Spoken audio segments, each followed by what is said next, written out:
আজ হলো নবমী। তো নবমীর দিনে আজ এই সি গ্রিন কালারের শাড়ি আর তার সাথে একটা কন্ট্রাস্ট করে ইয়েলো ব্লাউজ পরছি।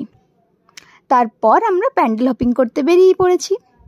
এই মণ্ডপটা না আমার দেখা সেরা মণ্ডপ।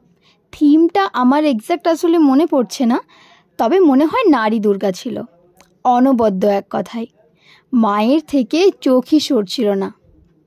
তারপর আমরা একটু ফটো সেশন করে নিলাম, আর প্যান্ডেল হপিং হবে, ঘোরাফেরা হবে, আর পেট পূজা হবে না।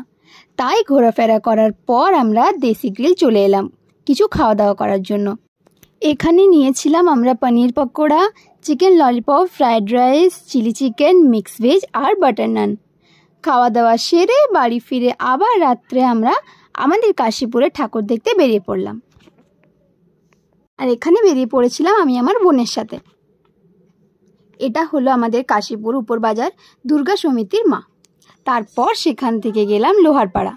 এখানেও প্রতি বছর খুব ভালো প্যান্ডেল হয়।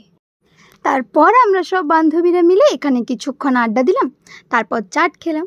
আর নামপাড়া দুর্গা মন্দিরে প্রসাদ দিচ্ছিল, তো এই প্রসাদটা খেয়ে আজকে নবমীর দিনটা শেষ হলো। টাটা।